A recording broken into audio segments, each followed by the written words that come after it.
Hello, welcome to Impersonal Opinion, the podcast where we don't take our opinions personally. And George is going to explain his impersonal opinions about the consciousness and or intelligence of the universe and perhaps answer the question in the last episode about whether the universe is a giant brain.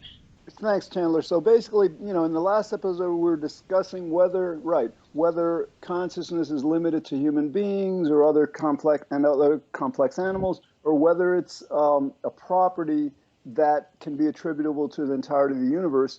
And the way I want to address this is through this attribute that we define as intelligent. In other words, intelligence. We attribute intelligence to human beings. For example, we'll write a sentence on a page, a piece of paper, and we will will attribute intelligence to that thought, or we'll build a computer, and that will say that's an intelligent act. Okay, my premise is that for something to be defined as intelligent, I think you also have to then define it as conscious. In other words, I don't think there can be any intelligence without there being consciousness. Okay, so here's the argument.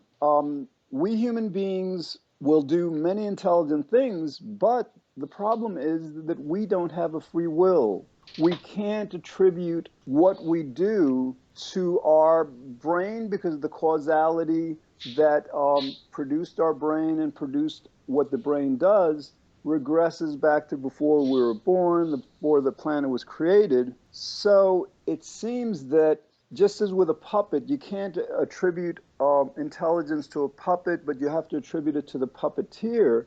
It would seem that you would have to attribute the intelligence, quote unquote, behind human actions to the causal process that initiates them, that again proceeds before the humans were born, and applying then it to the universe. Then I think logically you'd have to follow this chain of cause and effect back to the Big Bang, and I guess presumably what came before, but to the extent of our knowledge, I think logic dictates that we conclude that the Big Bang is the cause of every human act of intelligence, and therefore it seems logic compels us to consider intelligence an attribute of the universe at the point of the Big Bang, and hence at every point afterwards.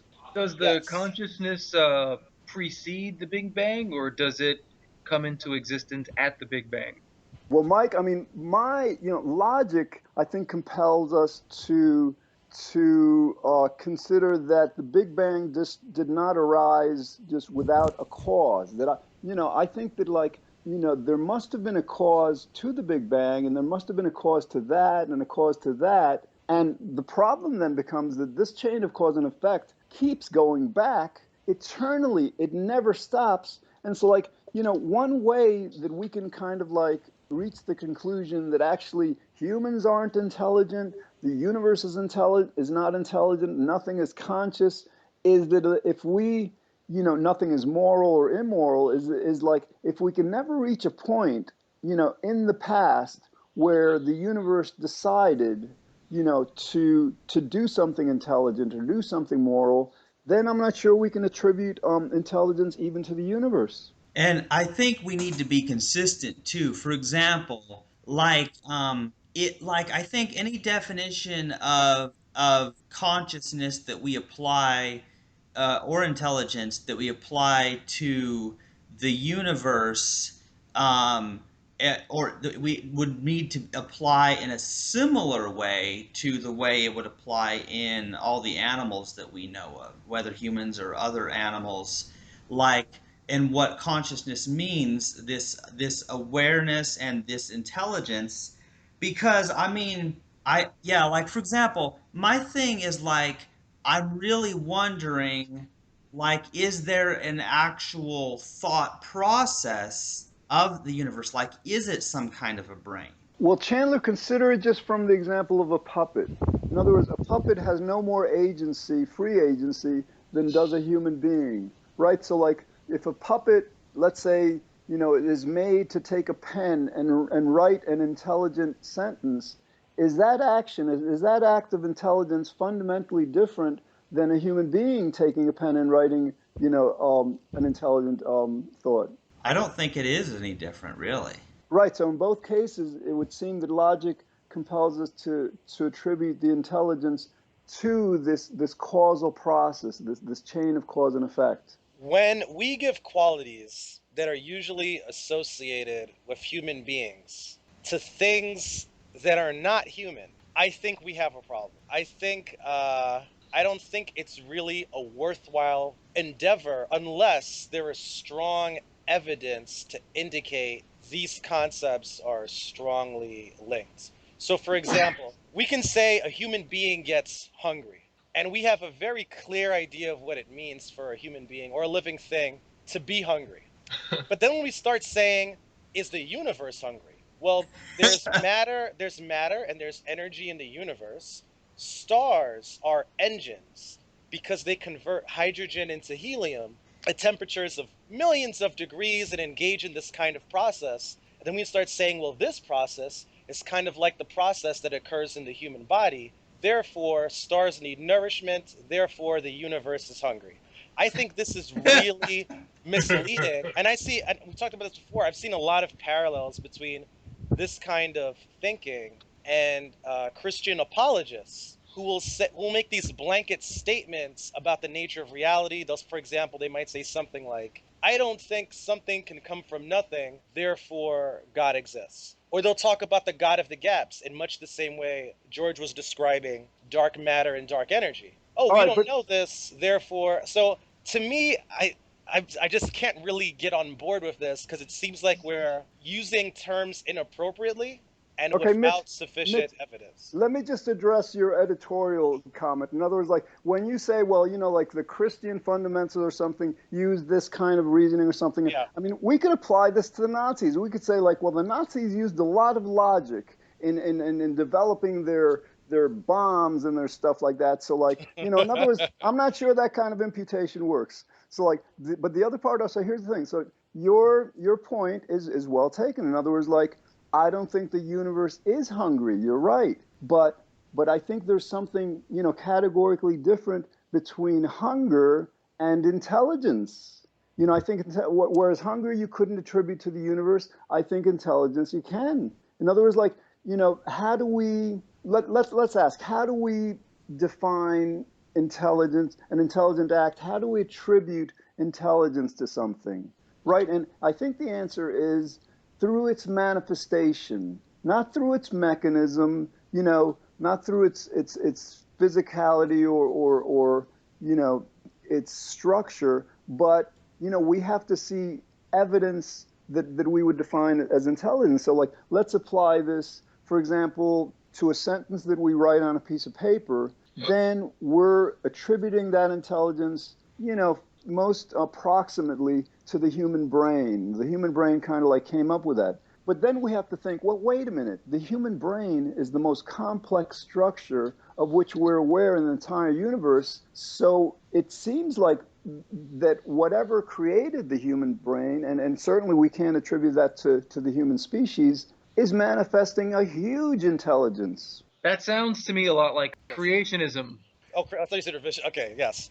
Okay, George, we could use a different word, but we are intentionally using words that have strong connotations for human behavior. This is the part that bothers me and perhaps bothers Mike as well. So when we say intelligence, when we say consciousness, these have really, really strong connotations to human behavior. So that is my only concern. If you want to use a different word to describe some interesting aspects of the universe, I'd be fine with it.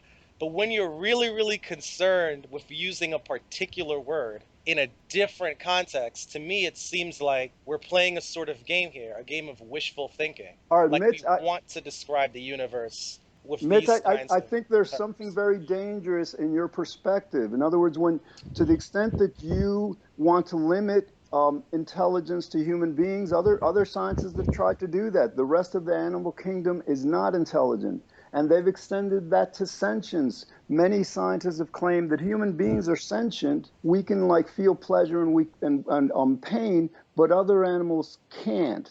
And because of that very narrow, misguided, extremely wrong perspective, there's monumental cruelty on the planet toward other animals. We refuse to acknowledge that cows and pigs and other animals can feel pain intensely, and they suffer horrifically because of our, desire to be unique, to apply this idea of feeling and intelligence to human beings, but not to other animals. So I think, again, I'm not trying to defend creationism. I'm trying to defend logic. Well, what I would say to that regarding the animal cruelty is that panpsychism is not the prescription for addressing that issue. There are plenty of other theories of the mind that can address that issue. I think that panpsychism is a kind of an overreach.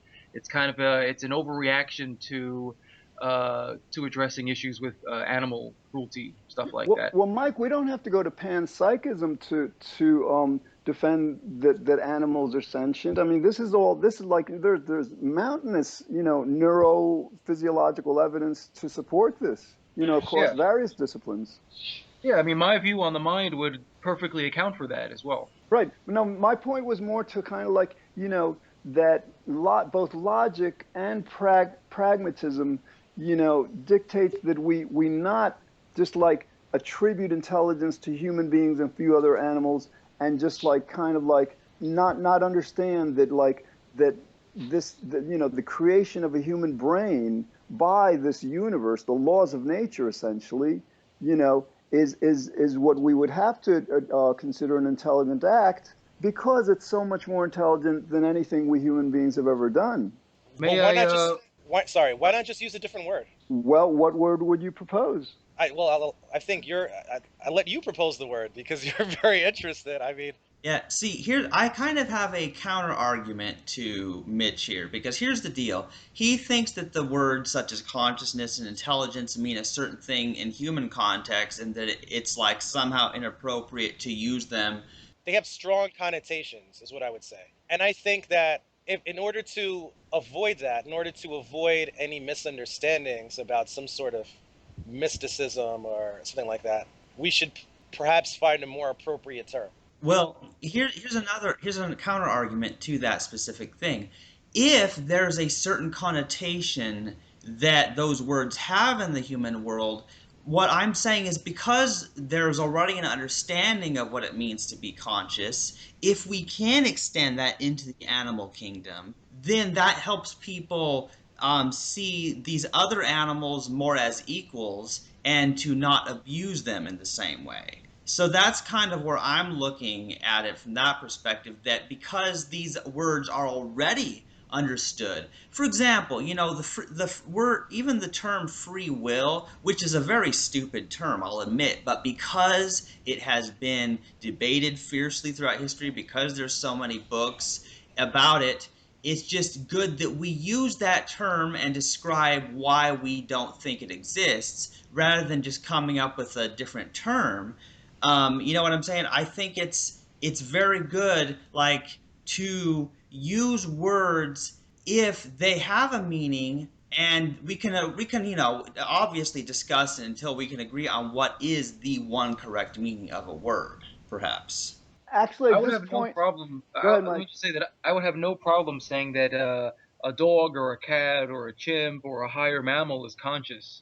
I don't have any problem with that.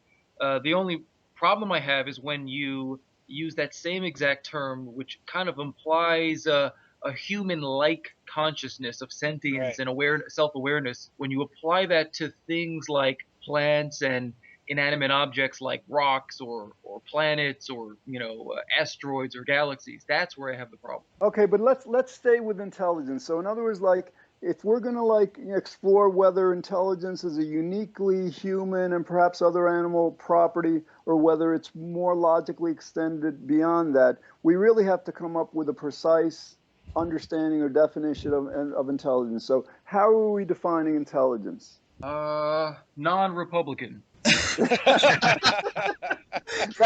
That would work, Mike, except that they win elections.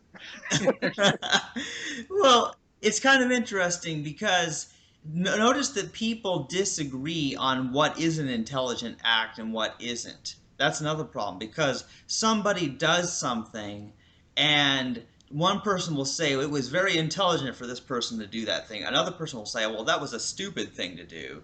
So I think intelligence is, while I think I'm clear on what consciousness is, I'm not so sure about intelligence. Maybe it's an illusion, especially in America. I'm not clear on either thing. I'm not clear on consciousness. I'm not clear on intelligence as well. I think these are all very cloudy kind of terms, which is one of the reasons why I'm so hesitant to apply these properties to entities such as the universe itself.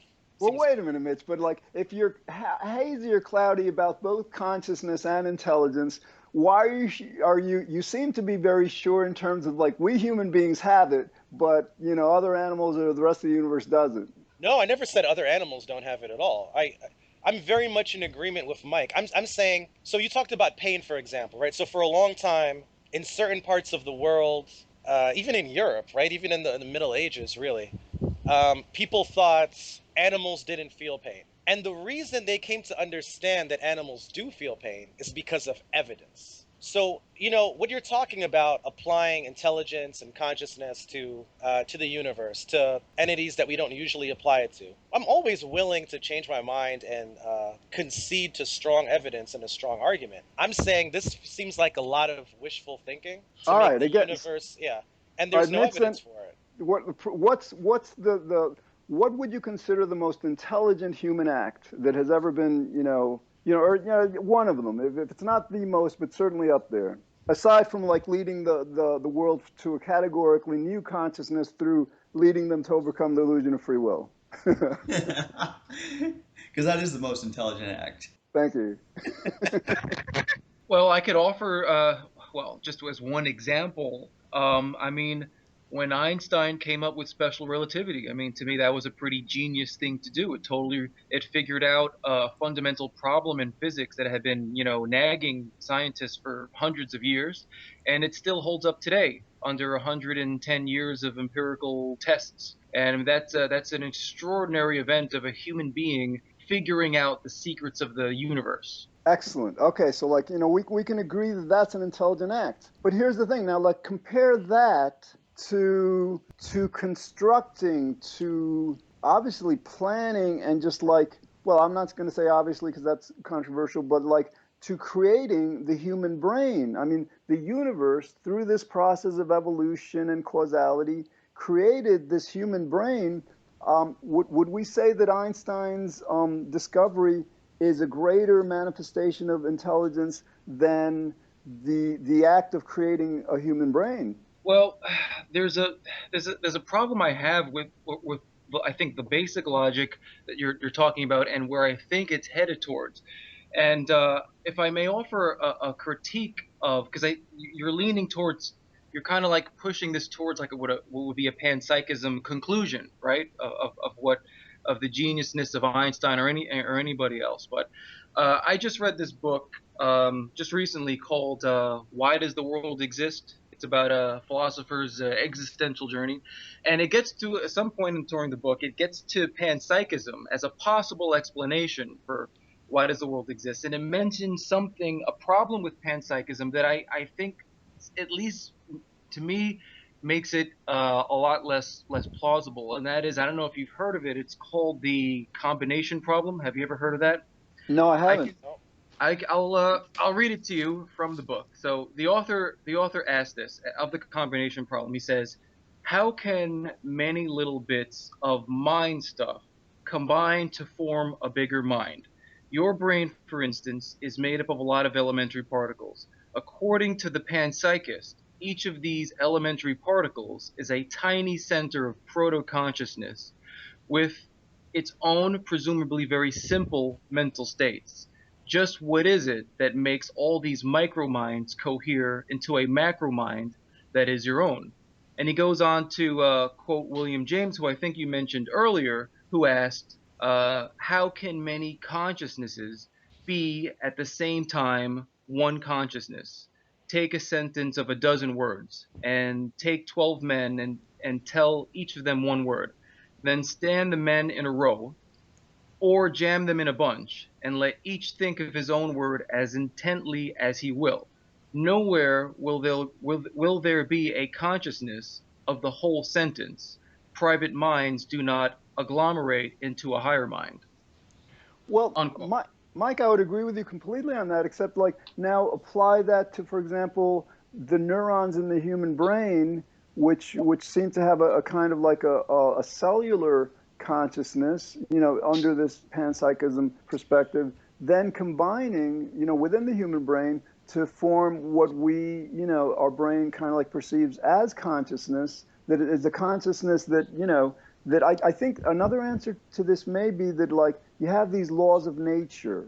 The laws of nature govern everything. So even though a single cell or a particle or an atom may be conscious, consciousness does not mean decision making or processing. In other words, like, so even though, like, for example, my hand may be conscious in the sense that it senses things, but the actions of my hand are governed by my brain. So in that same sense, sure, like the particles of the universe may be conscious, but that doesn't mean that they have a free will to determine what they do. But if every particle in the universe was a little tiny bit of consciousness, wouldn't then, since there's no delineation between your brain and the other atoms, it's all the same atoms, it's just the way they're arranged that we think at the macro scale that makes them different, wouldn't it be the case that all consciousness would kind of blend into one another if every atom was a little tiny bit of consciousness? Well, I mean, from the experience of our brain, it seems like that's not the case because, like, and again, the reasoning behind this is that consciousness doesn't. All right, let me think. So you're saying, and actually, you may be right. You may be right. It may be the combination of all these, like, cells of consciousness being directed by, kind of like a processing center that, I guess that's another question is in terms of what that would be. But yeah, it may be that like the consciousness emerges as the, as kind of like Jung's collective unconscious. That, we all have individual unconsciousnesses, but perhaps there's like this kind of like a manifest, collective unconscious. Yeah, well, what's interesting about this is because, yeah, I think there's a distinction between, a whole collective universal one consciousness that's one mind and just basically a whole bunch of little minds inside little cells and stuff like that. Because I tend to fall under the idea that there is like a little bit of consciousness in all of these tiny living things, and it's through the agreement and working together of these smaller things that bigger things are made.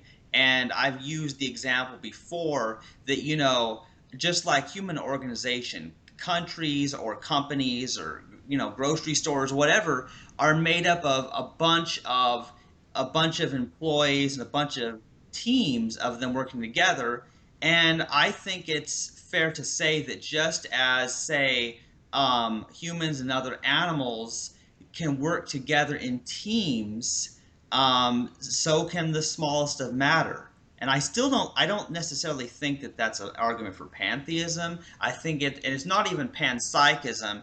It's just that there is living conscious matter, rather than saying that all is conscious, or all is intelligent, but at least that there is quite a bit of it. Do you have When you're any saying evidence for these claims? Well, I'll admit that perhaps not. And when you say the atoms are conscious, you're using consciousness in what exact way? You're not using it as in a way of, we mean like sentient self-awareness, right? You're using it to mean a different kind of consciousness, right? Yes. A weaker claim of consciousness. Yeah, Mike, you bring up a good point. In other words, like self-awareness, I think, is a more advanced form of consciousness, as is sentience. That is limited to more advanced, organisms with more advanced structures. But again, like the consciousness that we're kind of like addressing, it's interesting because like, okay, then it takes us to like Chandler, in your example, you're saying that like collections of atoms and collections of people can kind of like decide to do things, together. and, But and understanding it's not a free choice because there's a cause or reason why they do, but and that nonetheless. that was going to be my point, Chandler. In other words, yes. So like yes, combinations of people, atoms, of organisms, whatever, may come together to achieve things that we might define as intelligent, whatever. But yes, we have to consider that neither singularly nor in the collective would they have a free will. So then again, we have to attribute whatever they do to the puppeteer, to what's making them do that. And the thing is, the puppeteer is also a puppet. No. I mean, the puppeteer. The way I'm saying it is kind of like this process of causality that seems to regress back eternally. At that point it seems to transcend logic. But it's like the laws of nature. We can like understand that the laws of nature govern everything. So I think we can say that maybe the laws of nature are the puppeteer. But one puzzle that I don't understand though about your view, George, is that when you were talking earlier, you were saying that an intelligent act that a person does can be, if you do the regress of the causality, it at least terminates in the universe. But if only the kind of intelligence involved with human thinking and interaction exists in the brain of the person, then how is it the universe that is ultimately cause all that? It would seem that if the level of intelligence and sentience doesn't exist in nature, then how can you say that the intelligent act committed by a person can be reduced, or going back into the causal chain, go back to the universe? All right, excellent question. I think that relates to the properties of the universe as like defined as like being everything and everywhere and governing everything and everywhere. So if we start with those two postulates, then I think we have to conclude that in order to govern everything, the universe has to be aware of everything, and Okay, like sorry. Please finish your thoughts. I'm sorry. right. So that awareness, and in combination with this process of causality, would lead one to hypothesize that the universe is conscious of what it is evolving or what it is creating. And I just wanted to point out a funny little thing because we were talking about the universe being hungry and eating earlier. And so here's the deal: since the universe is everything that exists, then when we eat something else, so if I eat broccoli, then that means that I am the universe eating itself. Yeah, The this is universe is exact. hungry. See, it's funny, but in a sense, you make a good point. This is exactly the kind of thing that I want to avoid. And this is where, again, as I spoke of, I know George thought it was a little bit unfair, but I would have to disagree. I think this is very similar to the kind of thought process that some apologists engage in. We're Yeah, saying but Mitch, that's a if rhetorical editorial argument. It's not a logical argument. I understand your position, but it doesn't advance your case. Right. Well, see, here's the deal, guys. Even I'm not a big fan of creationism as advanced by Christian apologists because they are trying to make arguments and make cases in such a way as to justify eternal hellfire and all that crazy stuff, and trying to get people into the religion and convert everybody.